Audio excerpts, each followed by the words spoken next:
PCS up to date programme में आपका स्वागत है। मैं हूं अमृत उपाध्याय। दिन भर में चर्चा में रहे नेशनल इंटरनेशनल इंपॉर्टेंट इवेंट्स के साथ साथ राज्य स्तर की सूचनाओं को कवर करने वाले इस प्रोग्राम को इस तरह डिजाइन किया गया है कि आपकी परीक्षा में इससे सवाल बनने की गुंजाइश हो। हमें उम्मीद है कि सभी पीसीएस परीक्षाओं के लिए ये प्रोग्राम बहुत उपयोगी साबित होगा। खबरों में आगे बढ़ें उससे पहले आप सबके लिए एक जरूरी सूचना। अब से आप इस बुलेटिन की खबरों को पीडीएफ फॉर्मेट में पढ़ सकते हैं। मेरे टेलीग्राम चैनल अमृत उपाध्याय 007 पर इसका पीडीएफ रोजाना आपको मिल सकेगा। आइए खबरों की शुरुआत करते हैं।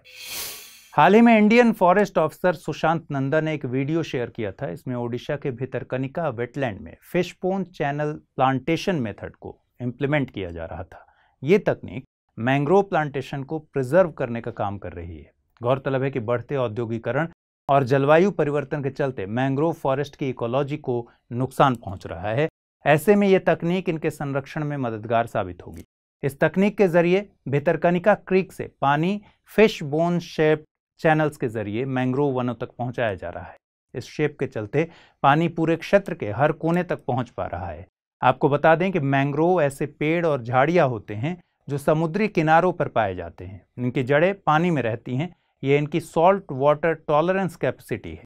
ये कम ऑक्सीजन, उच्च लवण जैसी प्रतिकूल स्थितियों में सरवाइव कर सकते हैं। बेसिकली ये लैंड प्लांट्स ही हैं जो कि tidal flats, delta, estuary creeks में उगते हैं। इन पेड़ों में न्यूमेटोफोर्स जड़ें पाई जाती हैं। भारत में मैंग्रोव वन पश्चिम बंगाल के सुंदरबन, ओडिशा के भितरकनिका, गुजरात महाराष्ट्र के Ratnagiri mangrove, Krishna Godavari delta, Kaveri delta और अंडमान निकोबार जैसे क्षेत्रों में पाए जाते हैं। दुनिया का सबसे पुराना सागौन का पेड़ एक बार फिर से चर्चा में है। पेराम्बिकुलम टाइगर रिजर्व में स्थित ये पेड़ दुनिया के सबसे बड़े सागौन के पेड़ों में शामिल है। हाल ही में केरल फॉरेस्ट रिसर्च इंस्टीट्यूट के वैज्ञानिकों ने आधुनिक तकनीक के जरिए इसकी लंबाई और परिधि को मापा था, जिससे पता चला था कि इसकी लंबाई और परिधि में लगातार इजाफा हो रहा है। सागौन के इस पेड़ को पेराम्बिकुलम टाइगर रिजर्व के आदिवासी कन्नीमारा के नाम से बुलाते हैं। कन्नीमारा का मतलब होता है वर्जिन ट्री। आदिवासियों के बुजुर्ग बताते हैं कि इस पेड़ को काटने पर ब्लड निकलता था, इसलिए उनके पूर्वज इसकी पूजा करने लगे। कन्नीमारा पेड़ को केंद्र सरकार का महावृक्ष पुरस्कार भी मिल चुका है। आपको बता दें कि पेराम्बिकुलम टाइगर रिजर्व केरल के पलक्कड़ और थ्रिशूर जिले में स्थित है। यह अन्नामलाई और नीलमपैथी पहाड़ियों के बीच स्थित है। भारत सरकार ने हाल ही में 4 खास व्यक्तियों को राज्यसभा के लिए नॉमिनेट किया है। इसमें महान एथलीट पीटी उषा, संगीतकार इलैयाराजा, फिलैंथ्रोपिस्ट वीरेंद्र हेगड़े और स्क्रीन राइटर विजयेंद्र प्रसाद शामिल हैं। आपको बता दें कि पीटी उषा भारत की एक जानी मानी महिला एथलीट हैं, जिनका पूरा नाम पिलाउलाकांडी थेक्के पारंबिल उषा है। इन्हें गोल्डन गर्ल और पयोली एक्सप्रेस के नाम से भी जाना जाता है। 1984 में ओलंपिक खेलों में चौथा स्थान हासिल कर ये पूरे देश में लोकप्रिय हुई थीं। इन्हें 1983 में अर्जुन अवार्ड और 1985 में पद्मश्री से नवाजा गया था। आज वे केरल में अपना एथलीट स्कूल चलाती हैं, जहां वे अपनी प्रतिभा का ज्ञान दूसरे बच्चों को भी देती हैं।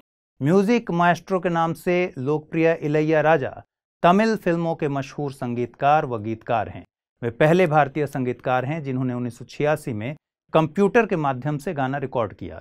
दक्षिण भारतीय संगीत में पाश्चात्य यानी वेस्टर्न संगीत को लाने का श्रेय भी इन्हीं को जाता है। 5 नेशनल फिल्म अवार्ड के साथ साथ इन्हें 2010 में पद्म भूषण और 2018 में पद्म विभूषण से नवाजा गया। वहीं वीरेंद्र हेगड़े सामुदायिक सेवा में सबसे आगे हैं। वे कर्नाटक के दक्षिण कन्नड़ जिले में स्थित श्री धर्म स्थल मंजुनाथ स्वामी मंदिर के आनुवंशिक ट्रस्टी हैं। इन्हें जैन समुदाय की करीब 600 साल पुरानी परंपरा को आगे बढ़ाने के लिए जाना जाता है। साथ ही कला और संस्कृति के प्रचार में भी उनका अहम योगदान रहा है। मशहूर स्क्रीन राइटर विजयेंद्र प्रसाद गारू दशकों से रचनात्मक दुनिया से जुड़े हैं। उन्होंने बाहुबली, RRR, बजरंगी भाईजान और मार्शल जैसी फिल्मों की कहानी लिखी है। 2016 में बजरंगी भाईजान के लिए उन्हें सर्वश्रेष्ठ कहानी के लिए फिल्म फेयर अवार्ड दिया गया था। उनकी रचनाएं भारत की गौरवशाली संस्कृति को प्रदर्शित करती हैं। गौरतलब है कि भारतीय संविधान का अनुच्छेद 80 राज्यसभा के गठन का प्रावधान करता है। इसके अनुसार राज्यसभा में अधिकतम 250 सदस्य हो सकते हैं, लेकिन वर्तमान में ये संख्या 245 है। इनमें से 12 सदस्यों को राष्ट्रपति द्वारा साहित्य, विज्ञान, कला और समाज सेवा से संबंधित क्षेत्रों से नॉमिनेट यानी मनोनीत किया जाता है। राज्यसभा में नॉमिनेटेड कैटेगरी में 7 सीटें खाली थीं। 12 में से 5 सीटों पर पहले ही नॉमिनेशन हो चुके हैं, जिनमें पूर्व सीजेआई रंजन गोगोई, वरिष्ठ वकील Mahesh Jethmalani, classical dancer doctor Sonal Mansingh, BJP leader Ram Shakal व दिल्ली यूनिवर्सिटी के प्रोफेसर और आरएसएस के विचारक राकेश सिन्हा शामिल हैं।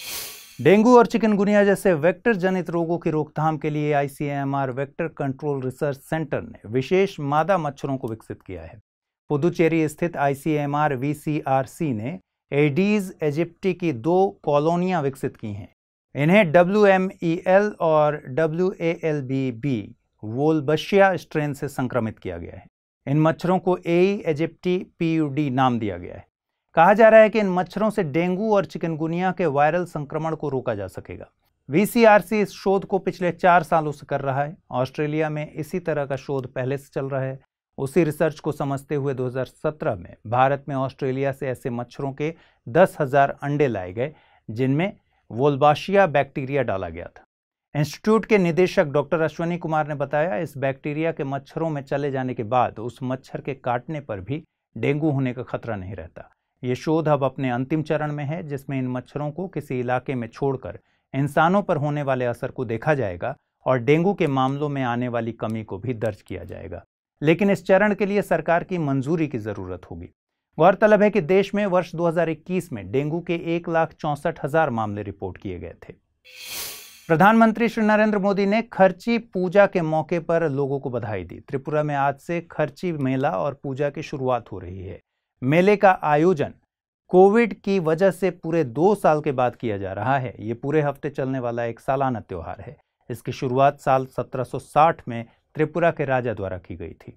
इसमें चतुर्दश देवता के मंदिर में 14 देवी देवताओं की पूजा की जाती है। त्रिपुरा को 14 देवताओं की भूमि भी कहा जाता है। खर्ची पूजा में ट्राइबल और हिंदू धर्म का समागम देखने को मिलता है। ये एक ट्राइबल फेस्टिवल है, लेकिन इसमें पूजा हिंदू देवी देवताओं की होती है। इसमें 14 देवी देवताओं के सिर यानी हेड्स की पूजा की जाती है। हिंदू रीति रिवाजों में केवल सिर की पूजा को मान्यता नहीं है, लेकिन खर्ची पूजा को त्रिपुरा के हिंदुओं द्वारा मान्यता दी गई है। पूजा के पहले दिन राज्य की पुलिस द्वारा देवी देवताओं के सामने भारत का राष्ट्रगान किया जाता है।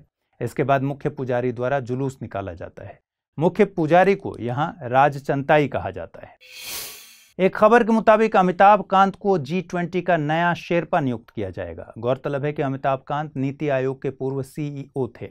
साथ ही पहले नीति आयोग का शेरपा पीयूष गोयल को नियुक्त किया गया था, लेकिन उनके पास अन्य जिम्मेदारियों के दबाव के चलते अमिताभ कांत को यह जिम्मेदारी सौंपी जाएगी। साल 2023 में G20 के भारत में होने वाले सम्मेलन को जम्मू कश्मीर में आयोजित किया जाएगा। गौरतलब है कि भारत G20 की अध्यक्षता 1 दिसंबर 2022 से संभालेगा और ये भारत में G20 की पहली मीटिंग होगी। आयोजन के लिए एक 5 सदस्यीय कमेटी भी गठित की गई है। आपको बता दें कि G20 एक 20 सदस्यीय अंतर्राष्ट्रीय फोरम है। इसमें 19 देश और यूरोपियन यूनियन शामिल है।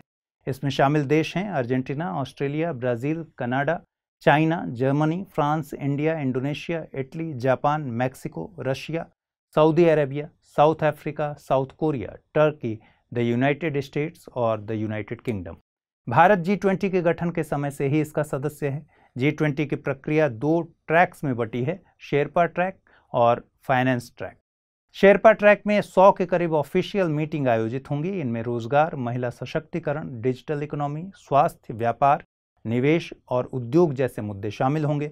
वहीं फाइनेंस ट्रैक में 40 के करीब ऑफिशियल मीटिंग्स में इंटरनेशनल फाइनेंशियल आर्किटेक्चर, वित्तीय समावेशन, सतत वित्त अवसंरचना के लिए वित्त और क्लाइमेट फाइनेंस जैसे मुद्दों पर चर्चा होगी। आइए अब जल्दी से देखते हैं आज के अप टू डेट प्रोग्राम पर आधारित सवाल। Fish bone channel plantation method संबंधित है अर्बन फॉरेस्ट के संरक्षण से, मैंग्रोव वनों के संरक्षण से, कोरल रीफ के रेस्टोरेशन से या फिर मछलियों के संरक्षण से। दूसरा सवाल है खर्ची पूजा का त्योहार किस राज्य में मनाया जाता है?